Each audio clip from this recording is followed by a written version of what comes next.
Hello, welcome back बच्चों। मैं सुनील पांडे आप सबको अपने इस चैनल पांडे सर की क्लास में बहुत बहुत स्वागत करता हूं।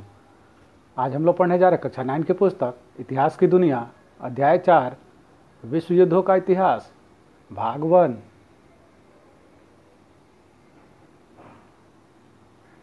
तो आइए अध्याय शुरू करते हैं। विश्व इतिहास में 1914 का वर्ष एक ऐसे युद्ध के लिए उल्लेखनीय है जिसने संपूर्ण विश्व को अपनी आगोश में ले लिया और युद्धरत देशों ने अपने संपूर्ण संसाधन इसमें झोंक दिए।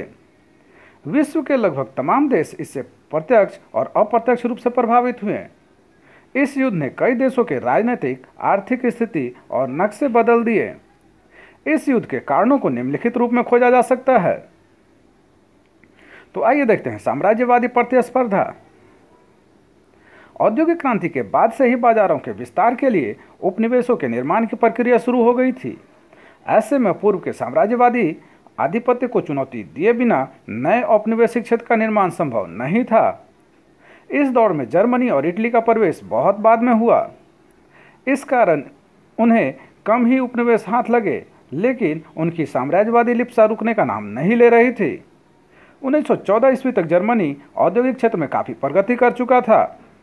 वह ब्रिटेन और फ्रांस को भी काफ़ी पीछे छोड़ चुका था। जर्मनी को भी उद्योग के लिए कच्चे माल और फिर तैयार माल के लिए बाजार की आवश्यकता थी, किंतु एशिया और अफ्रीका के अधिकांश हिस्सों को पुराने साम्राज्यवादी देश आपस में बांट चुके थे। ऐसी परिस्थिति में जर्मनी साम्राज्यवादियों ने पतनशील तुर्की साम्राज्य के अर्थव्यवस्था पर अपना नियंत्रण करना चाहा।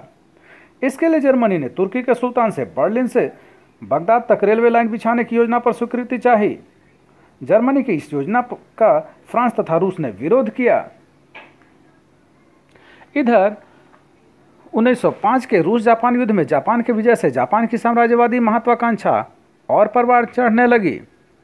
19वीं शताब्दी के अंत तक अमेरिका भी एक शक्तिशाली राष्ट्र के रूप में उभरकर सामने आ चुका था और वह व्यापार की स्वतंत्रता बनाए रखने में दिलचस्पी ले रहा था। दूसरी ताकत के उभरने से उसके हितों को खतरा था। तो आइए अब देखते हैं उग्र राष्ट्रवाद। 19वीं शताब्दी के उत्तरार्ध तक यूरोप के देशों में राष्ट्रीयता का संचार उग्र रूप से होने लगा। समान जाति, धर्म, भाषा और ऐतिहासिक परंपरा के लोग एक साथ मिलकर अलग देश का निर्माण चाहने लगे। तुर्की साम्राज्य तथा ऑस्ट्रिया हंगरी में अधिकांश निवासी स्लाव जाति के थे। उन लोगों ने सर्व स्लाव आंदोलन की शुरुआत की, जो इस सिद्धांत पर आधारित था कि यूरोप के सभी स्लाव जाति के लोग एक राष्ट्र हैं। इसने ऑस्ट्रिया हंगरी का रूस के साथ संबंध कटु बना दिया। इस तरह सर्व जर्मन आंदोलन शुरू हुआ, जिसका लक्ष्य बाल्कन प्रायद्वीप में जर्मन साम्राज्य का विस्तार था। इस प्रकार उग्र राष्ट्रवाद ने यूरोप के देशों के आपसी संबंध को तनावग्रस्त बना दिया। आइए अब देखते हैं सैन्यवाद। यूरोपीय देश अपनी सैनिक शक्ति पर सारा ध्यान केंद्रित कर रहे थे। फ्रांस, जर्मनी आदि प्रमुख यूरोपीय देश अपनी राष्ट्रीय आय का लगभग 85% सैनिक तैयारियों पर व्यय कर रहे थे। 1913-14 ईस्वी में फ्रांस के पास लगभग 8 लाख, जर्मनी में 7,60,000 और रूस में 15 लाख की अस्थायी सेना थी। जल सेना के क्षेत्र में शुरू से ही इंग्लैंड का आधिपत्य था। जर्मनी ने इसको चुनौती के रूप में लिया और इंग्लैंड को नीचा दिखाने के लिए जहाजी बेड़ा बनाना शुरू किया। 1912 में जर्मन ने इम्परेटर नामक जहाज बनाया, जो उस समय का सबसे बड़ा जहाज था। इस प्रकार जर्मनी इंग्लैंड के बाद दूसरा शक्तिशाली राष्ट्र बन गया। आइए अब देखते हैं गुटों का निर्माण। साम्राज्यवादी लिप्सा के शिकार शक्तिशाली देश अपने अपने हितों के अनुरूप गुटों का निर्माण करने लगे थे। एक समान स्वार्थ के केंद्र में रखकर राष्ट्र रणनीति तय करने लगे थे। परिणाम स्वरूप संपूर्ण यूरोप गुटों में बंट गया। यूरोप धीरे धीरे सैनिक शिविर का रूप लेते जा रहा था। यूरोप में यह प्रक्रिया 19वीं शताब्दी से ही जारी था। यूरोप में गुटबंदी का जन्मदाता जर्मनी के चांसलर बिस्मार्क को माना जाता है। उसने सन 1879 में ऑस्ट्रिया के साथ द्वैत संधि की। 1882 ईस्वी के एक त्रिगुट, जिसे कि ट्रिपल अलायंस भी कहते हैं, बना, जिसमें जर्मनी, ऑस्ट्रिया हंगरी और इटली शामिल हुए। यह त्रिगुट बिस्मार्क ने फ्रांस के विरुद्ध बनाई थी। यद्यपि इटली की विश्वसनीयता संदिग्ध थी, क्योंकि उसका मुख्य उद्देश्य यूरोप में ऑस्ट्रिया हंगरी से कुछ इलाके छीनने और फ्रांस की सहायता से त्रिपोली को जीतना था। इस त्रिगुट के विरोध में फ्रांस, रूस और ब्रिटेन ने 1907 ईस्वी में एक त्रिदेशीय संधि, जिसे कि ट्रिपल एतरात कहते हैं, बनाई। यह सामान्य हितों और समझदारी पर आधारित ढीला ढाला गठजोड़ था। इन दोनों गुटों की उपस्थिति ने युद्ध की भयावहता को तय कर दिया। आइए अब देखते हैं घटनाक्रम। 1914 ईस्वी में प्रारंभ हुए प्रथम विश्व युद्ध के पूर्व के वर्षों में इस तरह से घटनाएं घटित हो रही थीं, जैसे मोरक्को का प्रश्न हो या बाल्कन प्रायद्वीपीय का मुद्दा, ये सभी युद्ध को निकट लाने का कार्य कर रहे थे। 1904 ईस्वी में आपसी समझौते के फलस्वरूप ब्रिटेन को मिस्र में उपनिवेश स्थापित करने की छूट मिली और फ्रांस को मोरक्को प्राप्त हुआ। इससे जर्मनी को बड़ा क्षोभ हुआ। जर्मनी मोरक्को की स्वतंत्रता की दुहाई दे रहा था और फ्रांस अपने हित के आगे अंधा बना हुआ था।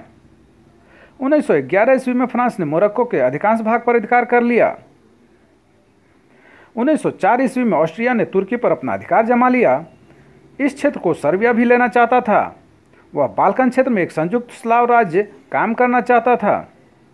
इसके लिए उसे रूस का समर्थन प्राप्त था। रूस ने ऑस्ट्रिया को युद्ध छेड़ने की धमकी दी। इस पर जर्मनी खुलकर ऑस्ट्रिया के पक्ष में आ गया। अंततः रूस को पीछे हटना पड़ा। लेकिन इस घटना से रूस और जर्मनी में कटुता और बढ़ी। साथ ही जर्मनी फ्रांस के प्रति भी उतना ही विषाक्त था। जर्मनी का चांसलर बिस्मार्क फ्रांस को पंगु बना देना चाहता था। उसने फ्रांस के धनी प्रदेश अल्सास तथा लारेन पर अपना अधिकार कर लिया था।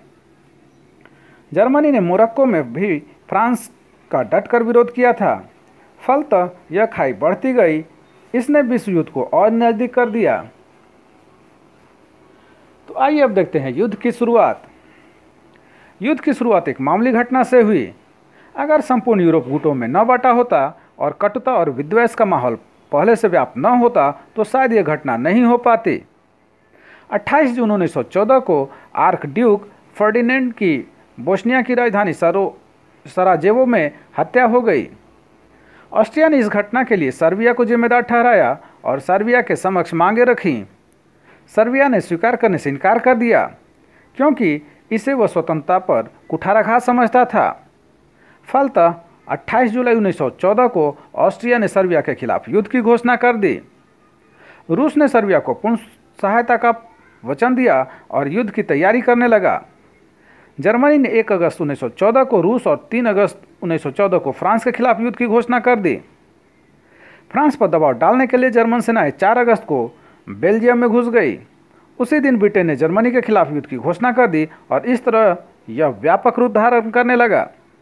इसी क्रम में दूसरे देश भी लड़ाई में शामिल होते गए। जापान ने सुदूर पूर्व में जर्मनी के उपनिवेश हथियाने के उद्देश्य से जर्मनी के खिलाफ युद्ध की घोषणा कर दी। तुर्की और बुल्गारिया जर्मनी की तरफ हो गए। त्रिगुट का सदस्य होने के बावजूद इटली कुछ समय तक तटस्थ रहा। अंततः वह भी जर्मनी और ऑस्ट्रिया हंगरी के खिलाफ युद्ध में शामिल हो गया। इस प्रकार आर्क ड्यूक फर्डिनेंड की हत्या युद्ध के तात्कालीन कारण के रूप में सामने आया। आइए अब देखते हैं युद्ध का अंत और शांति संधियां। 1917 ईस्वी में एक और महत्वपूर्ण घटना घटी। वह था रूस का युद्ध से अलग हो जाना। अब तक रूस के 6 लाख से अधिक सैनिक मारे जा चुके थे। रूस की अर्थव्यवस्था भी अत्यंत दयनीय हो गई थी। बोल्शेविक सरकार के सत्ता में आते ही इसके नेता लेनिन ने एक विज्ञप्ति जारी की, जिसमें दूसरे के क्षेत्रों को हथियार बिना और युद्ध के हर जाने लिए बिना शांति स्थापित करने के प्रस्ताव रखे गए थे। यद्यपि ये शर्तें और युद्ध के रूस का हटना उसकी अपनी आंतरिक व्यवस्था की अपरिहार्यता थी, लेकिन जर्मनी ने इसे रूस की कमजोरी माना और कुछ मुश्किल शर्तें रूस के समक्ष रख दिया। इसके बावजूद भी रूस इसे स्वीकार कर युद्ध से हट गया। मार्च 1918 में रूस जर्मनी एक शांति संधि हुई और रूस युद्ध से पूर्णतः अलग हो गया। रूस का युद्ध से हट जाने के बाद युद्ध समाप्ति की आवाज़ें उठने लगी। युद्धरत देशों ने प्रकटतः तो अपनी इच्छा नहीं जाहिर की, लेकिन इन देशों की जनता ने युद्ध के खिलाफ आवाज़ उठाना शुरू कर दिया। जगह जगह सैनिक विद्रोह होने लगे। रूस की नई सरकार से पूरे विश्व में आम जनता का मनोबल ऊंचा हुआ। युद्धरत देश की जनता अपने ही सरकार के खिलाफ आवाज़ उठाने लगी। जर्मनी के यू नौका नामक पनडुब्बियों ने ब्रिटिश बंदरगाह की तरफ जाने वाले जहाज़ों को डुबोना शुरू कर दिया, जिसमें लुसितानिया नामक जहाज़ को डुबाने से अमेरिका में प्रतिक्रिया हुई, क्योंकि उसमें अमेरिकी नागरिक सवार थे। अमेरिका के मना करने पर भी जब जर्मनी ने अपनी कार्यवाही नहीं रोकी, तब अमेरिका ने 6 अप्रैल 1917 को जर्मनी के विरुद्ध युद्ध की घोषणा कर दी। अमेरिका के युद्ध में शामिल होने से युद्ध की स्थिति ही बदल गई। जुलाई 1918 में ब्रिटेन, फ्रांस और अमेरिका ने संयुक्त सैनिक अभियान आरंभ किया और जर्मनी तथा उसके सहयोग देश की हार होने लगी। बुल्गारिया सितंबर में युद्ध से अलग हो गया। अक्टूबर में तुर्की ने आत्मसमर्पण कर दिया। ऑस्ट्रिया हंगरी और जर्मनी में राजनीतिक असंतोष बढ़ रहा था। 3 नवंबर 1918 को ऑस्ट्रिया तथा हंगरी के सम्राट ने आत्मसमर्पण कर दिया। जर्मनी में एक क्रांति फूट पड़ी और जर्मनी एक गणराज्य बन गया।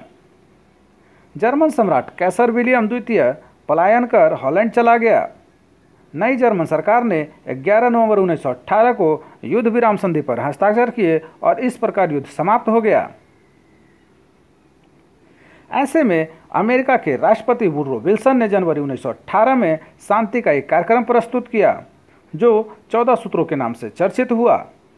इसमें राज्यों के बीच खुली बातचीत चलाना, जहाजरानी की स्वतंत्रता, हथियारों में कमी, बेल्जियम की स्वतंत्रता, फ्रांस को अल्सास तथा लॉरेन की वापसी, यूरोप में स्वतंत्र राज्यों की स्थापना, सभी राज्यों की स्वतंत्रता की जमानत के लिए अंतर्राष्ट्रीय संगठन की स्थापना जैसी बातें शामिल थीं। इस प्रकार शांति संधि में विल्सन के कुछ सूत्रों को शामिल किया गया। तो आइए अब देखते हैं वर्साया की संधि। जनवरी और जून 1919 के बीच विजयी शक्तियों अथवा मित्र राष्ट्रों का एक सम्मेलन पेरिस के उपनगर वर्साया में हुआ और फिर पेरिस में हुआ।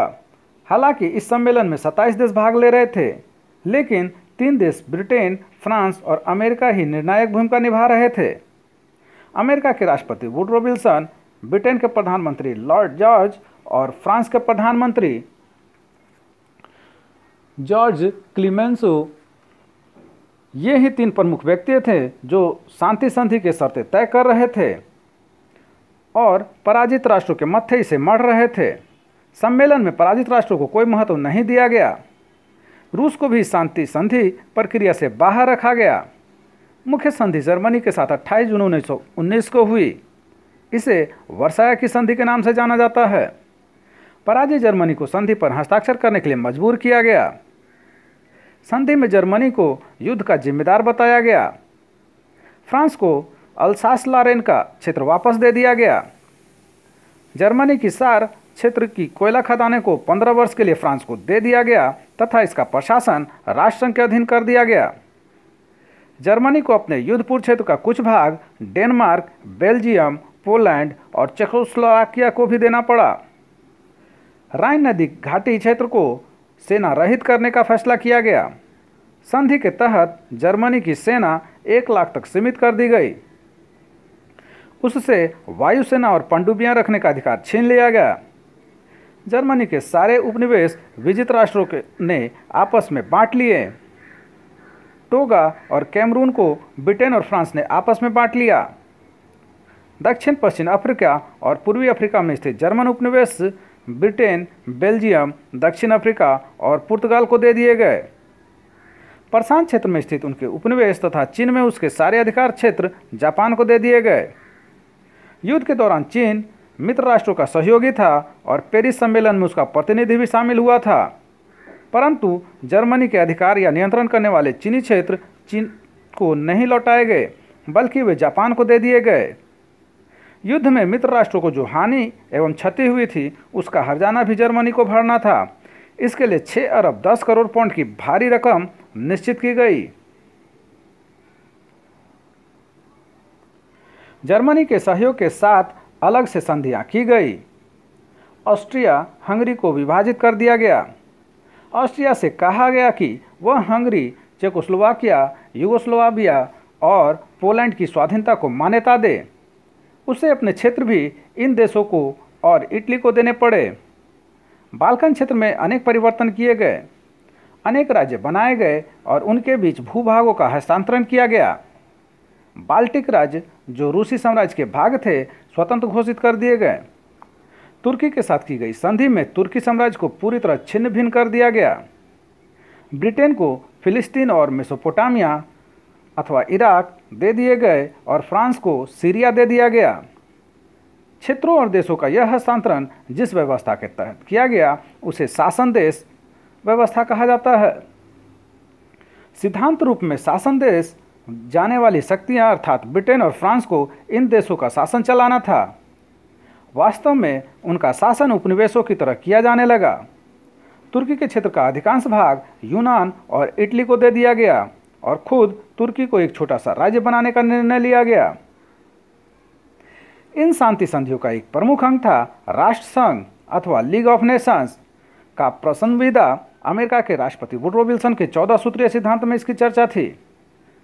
इसके उद्देश्य थे शांति और सुरक्षा बनाए रखना, अंतर्राष्ट्रीय झगड़ों का शांतिपूर्ण निपटारा करना और सदस्य देशों को युद्ध का सहारा न लेने के लिए बाध्य करना। इसका एक महत्वपूर्ण प्रावधान प्रतिबंधों से संबंधित था। इसके अनुसार किसी भी आक्रमणकारी देश के खिलाफ आर्थिक और सैनिक कार्रवाई करना शामिल था। इसके प्रावधानों में सदस्य राष्ट्र के श्रमिक की दशा और सामाजिक स्थिति को सुधारने के उपायों को शामिल किया गया। आइए अब देखते हैं युद्ध और शांति संधियों के परिणाम। अब तक के हुए युद्धों में प्रथम विश्व युद्ध सबसे भयावह था और इसकी व्यापकता और बर्बादी त्रासदपूर्ण थी। विभिन्न अनुमानों के अनुसार लगभग 45 करोड़ लोग इस विश्व युद्ध से प्रभावित हुए। लड़ाई में या अन्यथा मरने वालों की संख्या 90 लाख बतलाई जाती है, जो युद्ध में भाग लेने वालों की संख्या का लगभग 7वां भाग है। लाखों लोग अपंग हो गए। हवाई हमलों, अकालों और महामारियों से भारी संख्या में असैनिक लोग मारे गए। विभिन्न देशों की राजनीतिक और आर्थिक व्यवस्था छिन्न भिन्न हो गई। इससे अनेक सामाजिक समस्याएं खड़ी हुई। आइए तो अब देखते हैं नई राजनीतिक व्यवस्था का उदय। प्रथम विश्व युद्ध और इसके बाद संपन्न शांति संधियों ने अनेक देशों की राजनीतिक व्यवस्था में परिवर्तन किया। कई राजतंत्र नष्ट हो गए, कई देशों में लोकतांत्रिक व्यवस्था का उदय हुआ एवं नई साम्यवादी सरकार से विश्व जनमत रूबरू हुआ। 3 शासक वंश नष्ट हो गए, जैसे कि रूस का रोमानोव शासन, जर्मनी का होहेनजोलर्न और ऑस्ट्रिया हंगरी में हैब्सबर्ग के शासन वंश समाप्त हो गए। युद्ध के कुछ ही समय बाद तुर्की में उस्मानिया वंश का शासन समाप्त हो गया। ऑस्ट्रिया और हंगरी 2 अलग अलग स्वतंत्र राज्य बन गए। चेकोस्लोवाकिया और यूगोस्लाविया स्वतंत्र देशों के रूप में उभरे। पोलैंड स्वतंत्र देश के रूप में सामने आया। यूरोप का वर्चस्व समाप्त हुआ और संयुक्त राज्य अमेरिका विश्व शक्ति बनकर उभरा। वह सैनिक और आर्थिक दृष्टि से यूरोप को पीछे छोड़ दिया। कुछ ही समय बाद विश्व रंगमंच पर सोवियत रूस भी विश्व शक्ति के रूप में सामने आया। एशिया और अफ्रीका के देशों में चल रहे स्वाधीनता आंदोलन को भी बल मिला। यूरोप की श्रेष्ठता का दावा इस युद्ध में धूमिल हुई, क्योंकि साम्राज्यवादी यूरोप सदैव इस प्रचार को हवा देता था कि यूरोप और यूरोपीय लोग श्रेष्ठ हैं। रूस जापान का 1905 का युद्ध और इसमें रूस की पराजय से भी यह मिथक टूटा। साथ ही एशिया और अफ्रीका के देशों में स्वाधीनता आंदोलन तीव्र हुए।